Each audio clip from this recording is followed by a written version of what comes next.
Now let's move down to the second of the 4 plot dynamic essential questions. This is the story limit, time lock or option lock. Well, you're all familiar with the time lock. That's like 48 hours, or the ticking bomb that has a countdown timer on it, or you've just swallowed poison. If you don't find the antidote in 24 hours, you're going to die. Oops, start the stopwatch, 24 hours to the second you will die. So all of these kinds of things are time locks. But what about option locks? Well, an option lock is a story in which all of the options are exhausted. The characters run out of options.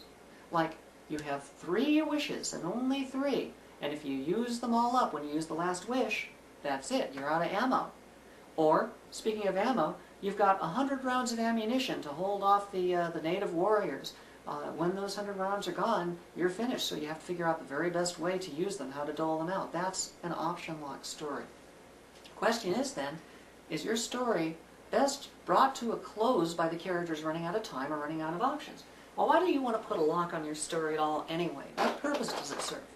Well, here's the major purpose. An audience needs to know how big the scope of your argument is, how much territory your story is going to cover. Until they know how far you're going to go, they can't start putting the pieces of the puzzle together, because there may be something outside that area that is going to turn everything around. How many times have you sat and watched a television program and know that the program has to be over in 60 minutes? As a result of it, you know that these things have to be the way they are because there's simply no time for it to be anything else, so you can start putting the pieces together. You know, you say, gee, I wonder if he's it, I wonder if he's it, maybe this is going to happen. You look up at the clock, oh, they've only got 5 minutes left. Nope, that can't happen. Okay, that's how you figure it out. Now, that doesn't mean the story's a time lock. It means just like with a book, it could be 200 pages long, and if you're up at page 199, that there's just not enough space to put in enough words to change everything you've already read. That's a constraint of the medium. We're not talking about the medium here, we're talking about the story itself. Do the characters in the story run out of time because of something that's counting down in the story, or do they run out of options because they have a certain limited number of things they can try or a certain limited amount of resources, and then we watch it ticking down? Like in Beauty and the Beast, the Disney film. Would you say that's a time lock or an option lock? Think about it. What is the moment at which the story must be over? It's when the last petal falls off the rose that he has got under the crystal dome. Now when that last petal drops, it's all over. I said when it drops. The word when, does that mean it's a time lock? No, because there's no specific amount of time. It could take 80 years, 20 years, 2 minutes, doesn't matter. It's when the last petal drops. That's an option lock because there's a limited number of petals and we can count them down. When they get down to the last one, when it drops, it's all over. Good, bad, or indifferent, success, failure, happy, sad, doesn't matter. The story's over. That's as far as it can go. Or the 3 wishes like I mentioned before. Time locks and option locks. Think about a race as an example. Let's look at the race with the tortoise and the hare. Is that a time lock or an option lock? It's a race. Races take time, therefore it must be a time lock? No. Again, the race with the tortoise and the hare says whoever crosses the finish line first wins. It doesn't say whoever gets farther by 12 o'clock. You see, if it's whoever gets farther by 12 o'clock, then 12 o'clock is the limit. Any amount of distance could be had. Whoever's gone the greater amount of the distance by 12 o'clock, boom, 12 o'clock, that's when the story ends. You can watch it count down on your watch. But it's an option lock. It's not a time lock because it's how far, who's going to get there first. Here's the finish line. The finish line is in a particular place. That's the option. This is the space that you have to reach. It doesn't matter if it takes 3 days or it takes 2 days or 20 minutes again. It's whoever crosses the finish line first. Very important when thinking about your story to try and be really accurate as to whether it's time lock or an option lock that ends your story. What do you want to constrain things by? Another way of looking at that also is let's take one event, one race, the Indianapolis 500. Now is that a time lock or an option lock? Think about it. The Indianapolis 500. It's not the Indianapolis 500 minutes. That would be a time lock. It's the Indianapolis 500 miles. That's an option lock.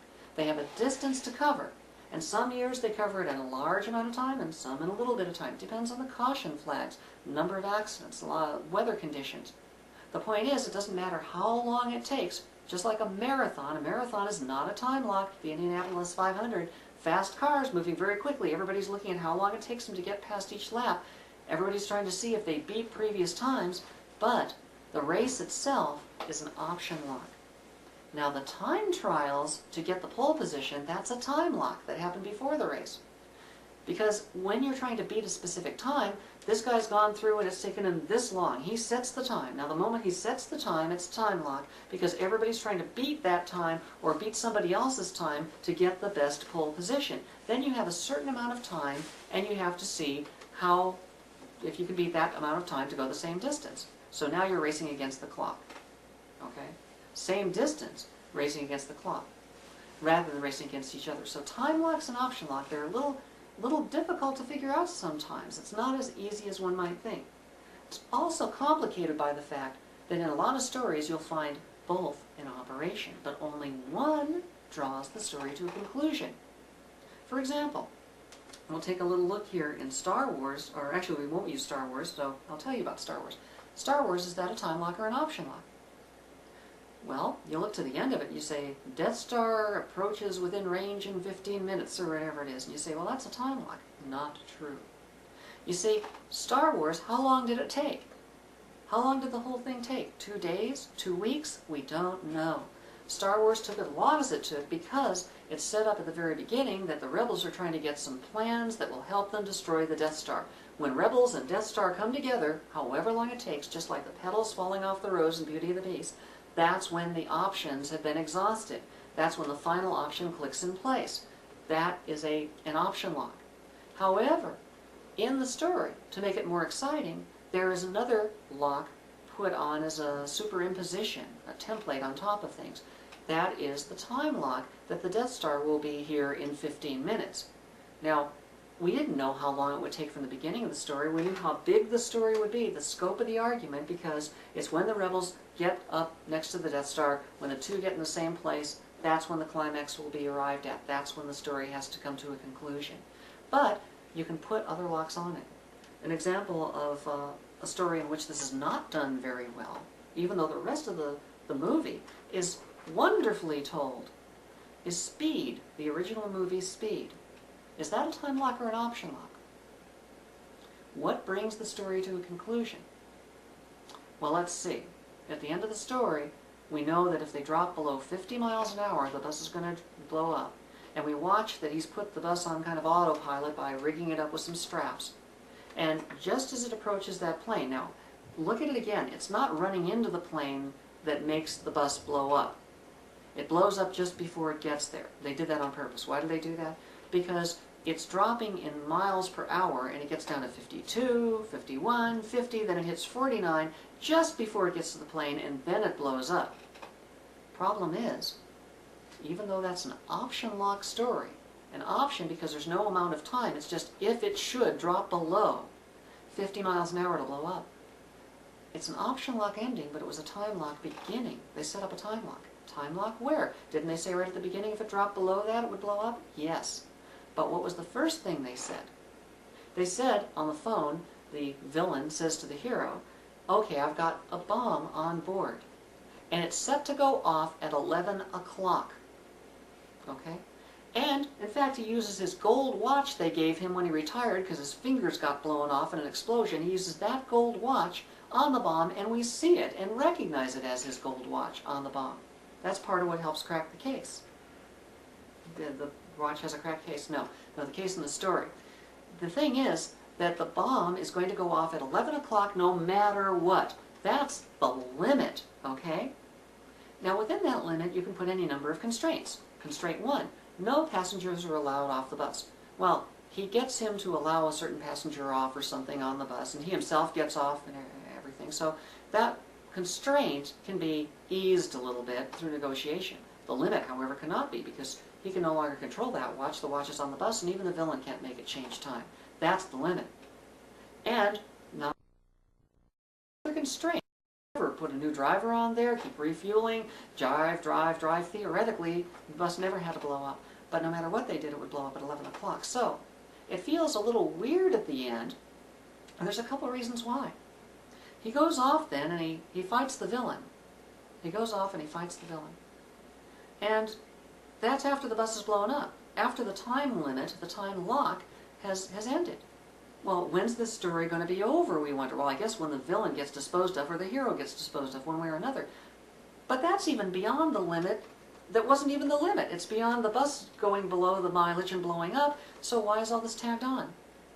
Wouldn't it have been much more interesting if he had had to sneak off the bus to avoid the constraints of not allowing anyone off the bus, and then after that he has to fight the guy on the subway, recognizing he's running out of time, and even though that they're continually making sure the bus is going by refueling in flight or whatever as it were, that time is running, and unless he disposes of the villain quickly, even if he gets the villain, the bus is going to blow up anyway because they're out of time. Then you have some real pressure. Then he disposes of the villain, and you've still got tension because the clock is still ticking, and he's got to make it back to the bus and get on there and get the rest of the people off before the timer goes off. Okay? That's what should have drawn it to a conclusion. So it wasn't as tight as it could have been. Not that it was a bad movie at all. It's very exciting. Blew me away. But it's still not as good as it could have been. And this is another sideline important point. Structure does not have to be perfect. It just has to be good enough. Now, how do you know if it's good enough or not? Well, if it's perfect, it's good enough. If it's less than perfect, it may or may not be. Some story points are crucial. They're so fundamental, foundational, that if you have one wrong, even just a little bit wrong, the whole story will come crashing down. Others are more peripheral, more tangential. They're not as essential to the story holding together. And so maybe it'll creak a little, maybe the bolts will be a little loose, maybe it'll sway a bit, but your structure will stand. The real point is, make sure that you get all of the important structural story points in there to have a firm foundation. And then with the rest of them, if you want to stretch them a little because you just have some interesting storytelling that you'd like to throw in, or because there's just something that you got excited about this story in the first place because of, and you said, this is why I want to tell the story, but now that you've worked it out structurally, that would not work, that would structurally not work. Well, if it's not a major structural problem, go ahead and weaken your structure, because the storytelling you do will be so exciting if this particular piece of material excites you. It'll be so powerful. It'll be so interesting to your audience that they will come away with a better story experience having a slightly weaker structure and a slightly more powerful storytelling, or perhaps a massively more powerful storytelling. It's a balance between the two. Don't let the house of cards fall down, but arrange it as ornately as you'd like to, even if that requires putting a little bit off true.